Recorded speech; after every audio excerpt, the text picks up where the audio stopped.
ان الحمد للہ وحدہ والصلاة والسلام علی من لا نبی بعد۔ آج ہم اللہ تعالیٰ کی توفیق سے 21ویں پارے کے اہم مضامین کا مطالعہ کریں گے۔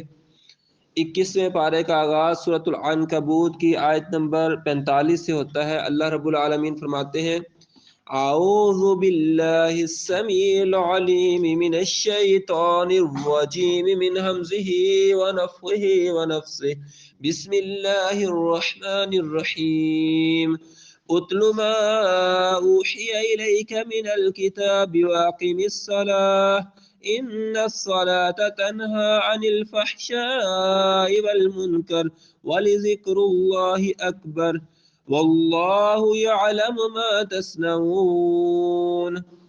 اللہ رب العالمین، اللہ احکم الحاکمین، اللہ رب الرحمن فرماتے ہیں اتلو تلاوت کیجئے، پڑھ کر سنائیے، ما اوحی الیک جو آپ صلی اللہ علیہ وسلم کی طرف وحی کی جاتی ہے، من الکتاب اس کتاب میں سے، جو اس کتاب عظیم یعنی قرآن کریم میں سے آپ صلی اللہ علیہ وسلم کی طرف وحی کی جاتی ہے، اس میں سے پڑھ کر سنائیے۔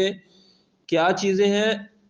وَأَقِمِ الصَّلَاةَ اور نماز قائم کیجئے، یعنی کہ ایک تو یعنی کہ تلاوت کر کے یا قرآن پاک کے احکام کو کھول کھول کر لوگوں کے سامنے بیان کیجئے، اور دوسری کیا ہے؟ نماز قائم کیجئے۔ ان الصلاۃ تنہی عن الفحشاء والمنکر، بے شک نماز جو ہے یہ برائی اور فحاشی کے کاموں سے روکتی ہے، گناہوں سے روکتی ہے، فحاشی کے کاموں سے روکتی ہے۔ جب بندہ نماز کے اندر ہوتا ہے تو ان چیزوں کی طرف نہیں جاتا، ظاہری بات ہے، اور پھر بندہ ایک نماز سے دوسری نماز کا انتظار کرتا ہے، نماز کے لیے مسجد میں چل کر آتا ہے، وضو کرتا ہے، وضو کرنے سے گناہ نکل جاتے ہیں بندے کے، ٹھیک ہے نا، بندہ گناہوں سے دور ہوتا ہے، بندے کے رغبت اللہ تعالیٰ کی طرف ہوتی ہے، ٹھیک ہے نا۔ تو آگے فرمایا وَلَا ذِكْرُ اللَّهِ اکبر، اور اللہ کا ذکر بہت بڑی چیز ہے، اکبر ہے، بہت بڑی چیز ہے اللہ تعالیٰ کا ذکر کرنا۔ واللہ یعلم ما تصنعون، جو یہ باتیں یعنی کہ دشمن بناتے ہیں اللہ تبارک تعالیٰ ان کو خوب جانتا ہے۔ تو پھر آگے جو ہے وہ اللہ رب العالمین نے فرمایا اسی صورت کے اندر کل نفس ذائقۃ الموت، یہ آیت نمبر 57 ہے، 57، کل نفس ذائقۃ الموت، ہر نفس نے موت کا ذائقہ چکھنا ہے، یعنی ہر ایک کو موت آنی ہے۔ ثم الینا ترجعون، پھر تم سب نے ہماری طرف لوٹ کر آنا ہے، یعنی اللہ تعالیٰ کی طرف لوٹنا ہے۔ والذین آمنوا وعملوا الصالحات لنبوئنهم من الجنۃ غرفا، تو جو لوگ ایمان لائے اور نیک عمل کرتے ہیں ان کے لیے جنت کے اندر جو ہے وہ بہت اعلیٰ قسم کے محلات ہوں گے، تجری من تحتها الانہار، جس کے نیچے نہریں لہریں لے رہی ہوں گی، خالدین فیہا، اس کے اندر وہ ہمیشہ رہیں گے، نعم اجر العاملین، عمل کرنے والوں کا اسی طرح بہت اچھا بدلہ ہوتا ہے۔ الذین صبروا علی ربہم یتوکلون، یہ کون لوگ تھے جو صبر کرتے تھے اور اپنے رب پر بھروسہ رکھتے تھے۔ پھر آگے آیت نمبر 62 میں اللہ رب العالمین فرماتے ہیں اللہ یبسط الرزق لمن یشاء من عبادہ ویقدر، اللہ رب العالمین اپنے بندوں میں سے جس کا چاہتا ہے رزق فراغ کر دیتا ہے، کھول دیتا ہے، کشادہ کر دیتا ہے، اور جس کے لیے چاہتا ہے مقدر کر دیتا ہے، یعنی کہ اس حساب سے دے دیتا ہے، ٹھیک ہے نا۔ یعنی کہ رزق کی کمی بیشی جو ہے یہ اللہ رب العالمین کی طرف سے ہوتی ہے، انسانوں کی طرف سے نہیں ہے، ٹھیک ہے نا۔ انسان کوئی بھی رزق کا اختیار نہیں رکھتا، نہ کوئی دے سکتا ہے، نہ کوئی زندہ نہ مردہ انسان، بلکہ سارا رزق کا اختیار اللہ تعالیٰ کے پاس ہے۔ اگر کسی کو رزق چاہیے تو کس سے مانگے؟ اللہ رب العالمین سے۔ پھر آگے آیت نمبر 65 میں اللہ رب العالمین نے کفار مکہ کا ایک جو ہے وہ گھٹیا عمل جو ہے وہ نقل فرمایا ہے۔ اللہ تعالیٰ فرماتے ہیں وَإِذَا رَكِبُوا فِي الْفُلْكِ، جب وہ کشتی کے اندر سوار ہوتے ہیں، دعوا اللہ مخلصین لہ الدین، تو وہ خالص اللہ تعالیٰ کو پکارتے ہیں دین کو خالص کرتے ہوئے۔ فَلَمَّا نَجَّاهُمْ إِلَى الْبَرِّ، پھر جب اللہ تعالیٰ انہیں خشکی کی طرف نجات دے دیتا ہے، اِذَا هُمْ يُشْرِكُونَ، پھر وہ شرک کرنا شروع کر دیتے ہیں۔ تو یہ کفار مکہ کا جو اس دور کے نبی صلی اللہ علیہ وسلم کے دور کے جو مشرک تھے، کافر تھے، ان کا یہ عمل تھا کہ وہ کیا کرتے تھے کہ جب یعنی کہ کشتی کے اندر سوار ہوتے تو خالص یعنی کہ کشتی پھنس جاتی بور کے اندر، کوئی طوفان آیا تھا، کوئی اور کوئی مشکل گر جاتی، ڈوبنے کا خطرہ ہوتا، تو وہ خالص اللہ تعالیٰ کو پکارتے کہ یا اللہ تیرے علاوہ کوئی مشکل کشا نہیں، کوئی مدد کرنے والا نہیں، تو ہماری مدد کر۔ جب اللہ تبارک تعالیٰ ان کو خشکی کی طرف نجات دے دیتا، وہ آ جاتے خشکی کے پاس، تو پھر جو ہے وہ پھر دوبارہ شرک کرنا شروع کر دیتے، کہتے ہیں یہ تو ہمارے فلاں بزرگ نے جو ہے ہمارے تار دیا ہے، فلاں نے کر دیا ہے۔ یہ تھے مشرکین مکہ، جو آج کے دور کے مشرک ہیں شاید ان سے بھی زیادہ اشد ہے۔ یہ جب کشتی میں بیٹھتے ہیں تو کہتے ہیں یا علی مدد، ٹھیک ہے نا۔ اور یا رسول اللہ مدد. اور جب اگر کشتی پھنس جائے بہاڑ میں تو کہتے ہیں کہ یا بہاؤ اللہ کا بیڑا دھک، ٹھیک ہے نا. پھر باہر نکلتے ہیں پھر بھی شرک کرتے ہیں، وہ جی فلاں بزرگ نے ہمیں بچا لیا، اللہ تعالیٰ کا نام ہی لیتے ہیں. اتنے یعنی کہ گھٹیا قسم کے مشرک ہیں. اللہ تبارک تعالیٰ نے ہدایت عطا فرمائے. تو اللہ رب العالمین اس سورہ عنکبوت کی آخری آیت میں اللہ تعالیٰ ارشاد فرماتے ہیں والذین جاہدوا فینا لنہدینہم سبلنا، بے شک جو لوگ ہمارے طرف ہمارے بارے میں کوشش کرتے ہیں یا ہمارے سیدھے رستے کو پانے کی کوشش کرتے ہیں تو اللہ تبارک تعالیٰ ان کے لیے سیدھے رستہ آسان کر دیتے ہیں، کھول دیتے ہیں، ان کے سامنے کر دیتے ہیں سیدھا رستہ، انہیں سیدھے رستے کی طرف ہدایت دے دیتے ہیں. اپنے رستوں کی طرف اللہ تعالیٰ ہدایت دیتے ہیں جو لوگ اس کے لیے کوشش کرتے ہیں. تو ہمیں کوشش کرتے رہنا چاہیے سیدھے رستے کی طرف اور اللہ کے احکام پر عمل کرنے کی کوشش کرتے رہنا چاہیے. کوشش کرنا ہمارا کام ہے، آگے جو ہے وہ اس کو توڑ چڑھانا کس کا کام ہے؟ اللہ رب العالمین کا. اس کے بعد آگے سورہ روم ہے. سورہ روم میں اللہ رب العالمین فرماتے ہیں بسم اللہ الرحمن الرحیم الف لام میم غلبت الروم فی ادنى الارض وهم من بعده غلبهم سيغلبون فی بضع سنین، کہ رومی جو ہے وہ مغلوب ہو گئے تھے اور عنقریب وہ دوبارہ غالب آ جائیں گے. اصل میں نا نبی صلی اللہ علیہ وسلم کے دور کے اندر جب نبی صلی اللہ علیہ وسلم مکہ کے اندر لوگوں کو دعوت دے رہے تھے اس وقت جو ہے وہ روم اور فارس کی آپس میں جنگ لگی ہوئی تھی، ٹھیک ہے نا. روم جو تھا وہ عیسائیوں کا تھا اور فارس جو ہے یہ جو مجوسی تھے، آگ پوجا کرنے والے مشرک جو تھے ان کا تھا. تو رومی جو ہے نا وہ مغلوب ہو گئے اور فارس کے لوگ جو ہے نا وہ کیسر کے لوگ جو ہے وہ اس پر غالب آ گئے تھے، ٹھیک ہے نا. تو جو مشرکین مکہ تھے انہوں نے خوشی منائی تھی، انہوں نے کہا دیکھا نا یہ اہل کتاب ہے، عیسائی جو ہے وہی اہل کتاب ہے اور تمہیں بھی اللہ تعالیٰ نے کتاب دی ہے، تو تمہارے جو ساتھی ہیں نا وہ مغلوب ہو گئے اور جو ہمارے طرح مشرک ہے وہ غالب آ گئے. تو وہاں پر جو ہے بحث ہوئی تو حضرت ابوبکر صدیق رضی اللہ عنہ نے یہ اللہ تبارک تعالیٰ نے آیت نازل فرمائی اور اللہ تبارک تعالیٰ نے فرمایا کہ وہ ان قریب دوبارہ غالب آ جائیں گے، حالانکہ کوئی عنوان نظر نہیں آ رہے تھے، ٹھیک ہے نا. تو حضرت ابوبکر صدیق رضی اللہ عنہ کے ساتھ انہوں نے شرط لگا لی کہ شرط لگا لو اگر جو ہے وہ غالب آ گئے تو یہ ہوگا، یہ نہ ہوا تو یہ ہوگا، ٹھیک ہے نا. تو انہوں نے آ کے نبی صلی اللہ علیہ وسلم سے عرض کیا کہ اللہ کے وسلم میرے ساتھ انہوں نے اس طرح شرط لگا لی ہے، تو آپ سے کتنے سال باندھے؟ انہوں نے کہا کہ بیس سنین کا مطلب ہوتا ہے 3 سال 5 سال 7 سال، ٹھیک ہے نا، 7 سال 9 سال بھی ہوتا ہے. تو اتنے میں نے جو ہے 7 سال کی لگا دی. اب صلی اللہ علیہ وسلم جاؤ ان سے کہو 9 سال کی لکھو، 9 سال کے اندر، کیونکہ بیس سنین کے اندر 9 سال بھی آتا ہے، ٹھیک ہے نا. تو 9 سال کے اندر اندر پھر اللہ رب العالمین نے 9 سال کے اندر اندر روم کو غلبہ عطا فرما دیا، ٹھیک ہے نا. تو یہ یعنی کہ ایک اللہ تبارک تعالیٰ کی وحی کا ایک وعدہ پورا ہوا. یہ ایک مشرکین مکہ کو سمجھانے کے لیے کہ اگر یہ وعدہ پورا ہوگا تو باقی وعدے بھی پورے ہو جائیں گے. جو اللہ تعالیٰ قیامت کا وعدہ کہہ رہے ہیں وہ بھی ضرور بضرور پورا ہونے والا ہے. تو اللہ تبارک تعالیٰ کی تمام باتیں بالکل سچی ہیں، تمہیں جو ہے وہ اس پہ ذرا بھی شک نہیں کرنا چاہیے. تو اللہ تبارک تعالیٰ اس صورت کے اندر سورہ روم میں ارشاد فرماتے ہیں آیت نمبر 17 میں فَسُبْحَانَ اللَّهِ حِينَ تُمْسُونَ وَحِينَ تُصْبِحُونَ وَلَهُ الْحَمْدُ فِي السَّمَاوَاتِ وَالْأَرْضِ وَعَشِيًّا وَحِينَ تُظْهِرُونَ. اللہ رب العالمین فرماتے ہیں فَسُبْحَانَ اللَّهِ، اللہ تعالیٰ کی پاکی ہے، اللہ تعالیٰ پاک ہے، ہر عیب سے پاک ہے. حِينَ تُمْسُونَ، اللہ کی پاکی بیان کرو سبحان اللہ کو. حِينَ تُمْسُونَ، جب تم شام کرتے ہو. وحین تصبحون، اور جب صبح کرتے ہو، یعنی صبح و شام اللہ تعالیٰ کی پاکی بیان کرو. تو علماء کرام کہتے ہیں صبح و شام کے اذکار ہے نا وہ ضرور کرنے چاہیے. نماز بھی پڑھنی چاہیے صبح و شام کی، صبح کی کون سی، فجر کی، اور شام کی کون سی، مغرب کی. نماز بھی پڑھنی چاہیے اور اس کے علاوہ جو ہے وہ اذکار بھی کرنے چاہیے. اور وَلَهُ الْحَمْدُ فِي السَّمَاوَاتِ وَالْأَرْضِ، اللہ تعالیٰ کی حمد ہے، تعریف ہے آسمان اور زمین میں. عشیًا، رات کے وقت، عشاء جسے کہتے ہیں، ٹھیک ہے نا، اندھیرے میں. وحین تظہرون، اور جب ظہر ہوتی ہے، دوپہر کا وقت ہوتا ہے، ٹھیک ہے نا. تو یہاں پر جو ہے نا وہ دوپہر کی یعنی ظہر اور عصر کی نمازوں کا اور مغرب عشاء اور فجر اور مغرب کا تقریباً 5 نمازوں کا مختصر ذکر آ گیا اس میں، کہ اس کے اندر نمازیں پڑھو اور اللہ تعالیٰ کا ذکر کرو، سبحان اللہ اور الحمدللہ کثرت کے ساتھ کہا کرو. تو ہمیں جو ہے اس پر عمل کرتے ہوئے ہر نماز کے بعد جو ہے وہ کم از کم 33 مرتبہ سبحان اللہ، 33 مرتبہ الحمدللہ، 34 مرتبہ اللہ اکبر ضرور پڑھنی چاہیے. پھر آگے اللہ رب العالمین فرماتے ہیں آیت نمبر 30 میں فَحَاكِمْ وَجْهَكَ لِلدِّينِ حَنِيفًا، اپنے چہرے کو اللہ تعالیٰ کی طرف خالص کر لو، اللہ تبارک تعالیٰ کی طرف خالص کر لو اپنے چہرے کو. یعنی کہ کہنے کا مطلب یہ کہ اللہ تعالیٰ کے فرما بردار بن جاؤ، ٹھیک ہے نا. اس سے اگلی آیت میں فرمایا منیبین الیہ، اس کی طرف رجوع کرو، یعنی اس کی طرف توبہ کرو، اس کی طرف متوجہ ہو جاؤ. اور واتقوہ اس سے ڈر جاؤ، تقوی اختیار کرو، واقیموا الصلاۃ ولا تکونوا من المشرکین نماز قائم کرو اور مشرکوں میں سے نہ ہو جانا۔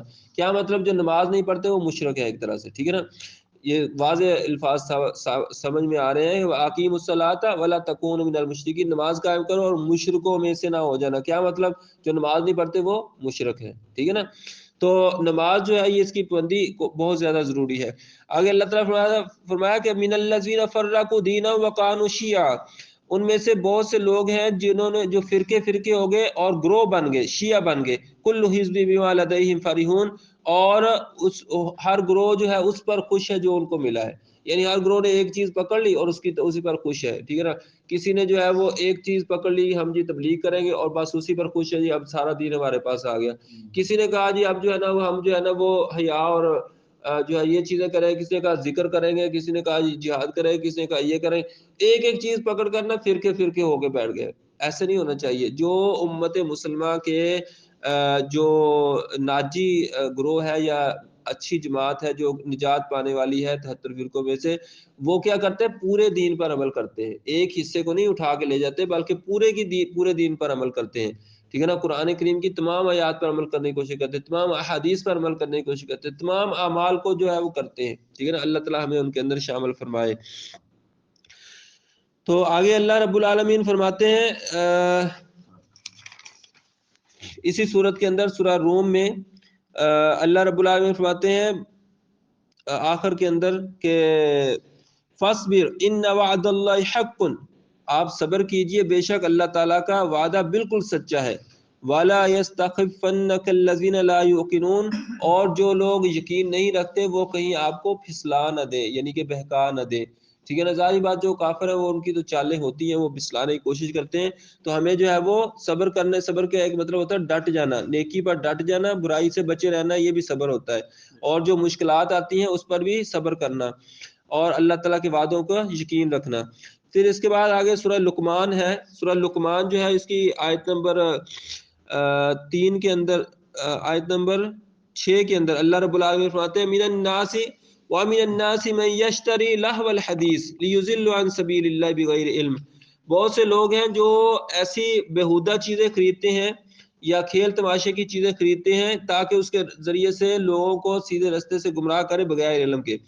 تو اس میں جو لہو الحدیث یعنی کہ بیکار چیزیں یا کھیل تماشے کا سامان ہے، اس سے مراد مفسرین کہتے ہیں موسیقی کی چیزیں، گانے باجے کے آلات ہیں۔ گانے باجے کے آلات کو خریدنے سے اللہ تعالیٰ نے اس آیت میں منع فرمایا ہے، ٹھیک ہے نا۔ گانے باجے کے آلات جائز نہیں ہے خریدنا، بلکہ حدیث کے اندر آتا ہے اللہ کے نبی صلی اللہ علیہ وسلم نے فرمایا مجھے آلات موسیقی کو توڑنے والا بنا کر بھیجا گیا ہے، ٹھیک ہے نا۔ آلات موسیقی نہیں خریدنے چاہیے، ٹھیک ہے نا، جس کے اندر گانے باجے وغیرہ ہوں وہ چیزیں نہیں خریدنی چاہیے۔ یہ سورہ لقمان ہے، اور لقمان علیہ السلام جو ہے اللہ تعالیٰ کے نیک بندے تھے، یا بعض مشہور ہے کہ حکیم لقمان تھے، اور ان کے بارے میں یعنی کہ واضح طور پر نہیں ہے کہ یہ نبی تھے یا ویسے اللہ تعالیٰ کے نیک بندے تھے، اللہ بہتر جانتے ہیں، لیکن انہوں نے اپنے بیٹے کو ایک نصیحت کی تھی، وہ نصیحت بڑی زبردست تھی، اللہ تعالیٰ نے وہ قرآن کریم کے اندر نازل فرمائی ہے، یہ دوسرے رکوع میں ہے اور آیت نمبر 12 سے شروع ہوتی ہے۔ اللہ رب العالمین فرماتے ہیں وَلَقَدْ آتَيْنَا لُقْمَانَ الْحِكْمَةَ، ہم نے لقمان علیہ السلام کو حکمت اور دانائی عطا فرمائی تھی، انشکر للہ، تاکہ وہ اللہ تعالیٰ کا شکر ادا کرے، وَمَن يَشْكُرْ فَإِنَّمَا يَشْكُرُ لِنَفْسِهِ، جو کوئی اللہ تعالیٰ کا شکر کرتا ہے وہ اپنی ہی جان کے لیے کرتا ہے، وَمَن كَفَرَ فَإِنَّ اللَّهَ غَنِيٌّ حَمِيدٌ، اور جو کوئی ناشکری کرتا ہے تو اللہ تعالیٰ تمام جہانوں سے غنی ہے اور حمد و ثنا والا، تعریف والا ہے۔ تو وَإِذْ قَالَ لُقْمَانُ لِبَنِيهِ، جب لقمان علیہ السلام نے اپنے بیٹے کو نصیحت کی تھی، وَهُوَ يَعِظُهُ، اور انہیں واعظ کیا، یا بنی لا تشرک باللہ، اے میرے بیٹے تم کبھی بھی شرک نہ کرنا، ٹھیک ہے نا۔ ہمیں بھی اپنی اولادوں کو یہ وصیت کرنی چاہیے کہ کبھی شرک نہ کرنا، شرک سے بچے رہنا، ان الشرک لظلم عظیم، بے شک شرک سب سے بڑا ظلم ہے۔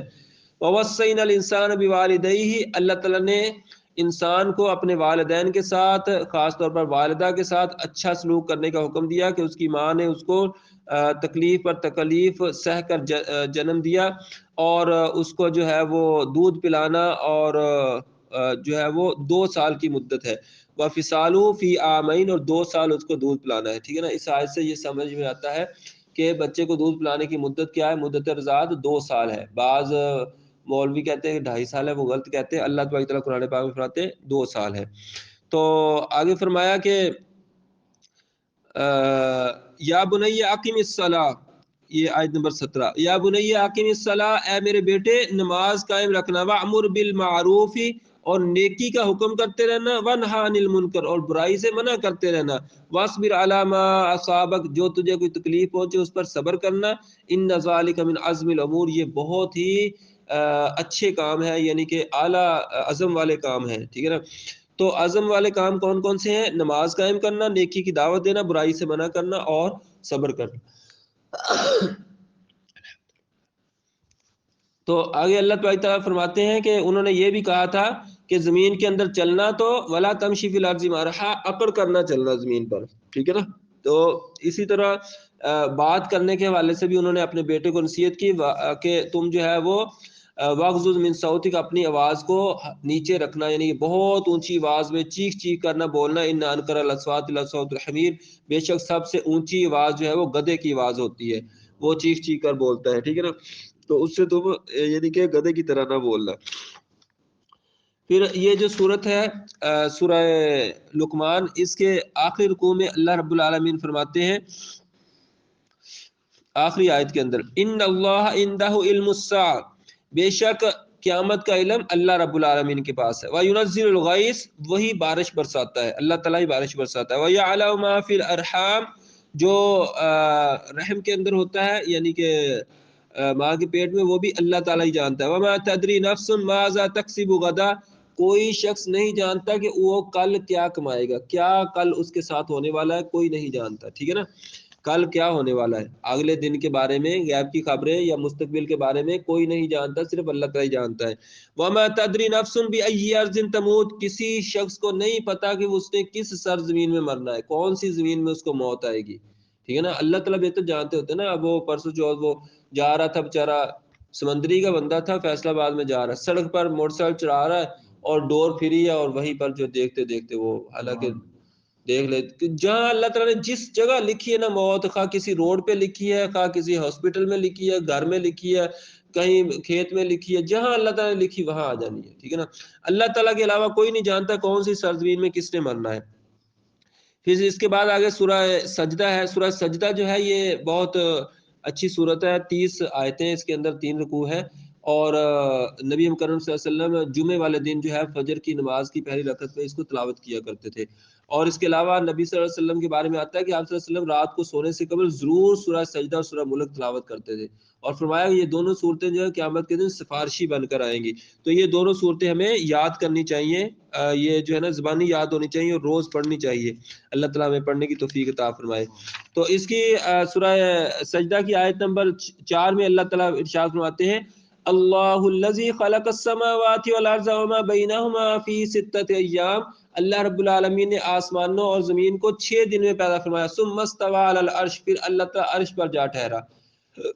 کل بھی ہم نے ایک آیت پڑھی تھی نا عرش پر ٹھہرنے کے والے تھے، اور پیچھے ہم نے سورہ طٰہٰ میں بھی پڑھی، اور بھی صورتوں میں، یعنی کہ تقریباً 5-6 جگہ پر قرآن کریم کے اندر آتا ہے کہ اللہ تبارک تعالیٰ عرش پر جا ٹھہرے. تو اللہ تبارک تعالیٰ اپنے وجود کے لحاظ سے عرش پر ہے، لیکن دیکھنے، سننے، سمع، بصر، قدرت کے لحاظ سے ہر جگہ اللہ تبارک تعالیٰ، ہر چیز اللہ تعالیٰ کے قبضہ قدرت میں ہے.